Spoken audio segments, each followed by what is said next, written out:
आज आपण अशा प्लॅनेट विषयी जाणून घेणार आहोत जो लग्नाच्या वेळी हॉरोस्कोप मध्ये आवर्जून बघितला जातो. बरोबर, मंगळ.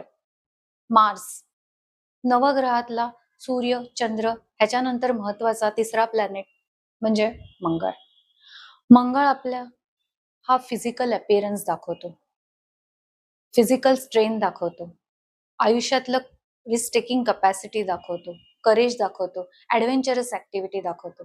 ज्यांच्या हॉरोस्कोप मध्ये वेल प्लेस मंगळ असतो ते बिझनेस मध्ये जास्त सक्सेसफुल असतात. का? तर कारण रिस्क टेकिंग कपॅसिटी, करेज हे त्यांच्यामध्ये जास्त असतं. मंगळ हा तुमचा सिबलिंग्स म्हणजे तुमच्या लहान बहीण भावंडांचं प्रतिनिधित्व करतो. मंगळ जर तुमच्या हॉरोस्कोप मध्ये वेल प्लेस असेल तर तुमच्यामध्ये आपसूक रिस्क टेकिंग कपॅसिटी ही डेव्हलप होत जाते.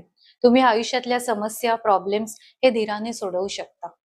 फिजिकल कॅरेक्टरिस्टिक्स जर आपण बघितल्या तर मंगळ हा बोन मॅरो, ब्लड ह्याचा कारक आहे.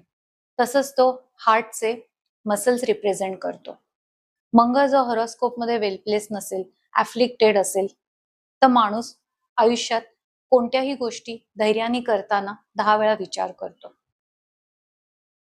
मंगळाच्या रेमेडीज जर तुम्ही बघितल्यात, जर तुमचा मंगळ हॉरोस्कोप मध्ये अफ्लिक्टेड असेल तर तुम्ही दर मंगळवारी खाली दिलेल्या वस्तूंचं, आर्टिकल्सचं ते दान करू शकता. तसंच तुम्ही कोरल किंवा मुंगा हा 6 to 8 रत्तीचा राईट हँड मध्ये थर्ड फिंगर मध्ये परिधान करू शकता.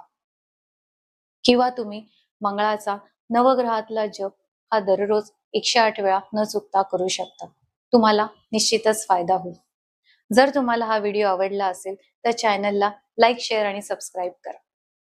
जर तुम्हाला तुमचं ऑनलाईन कन्सल्टेशन बुक करायचं असेल तर खाली दिलेल्या नंबरवरती आम्हाला संपर्क करा.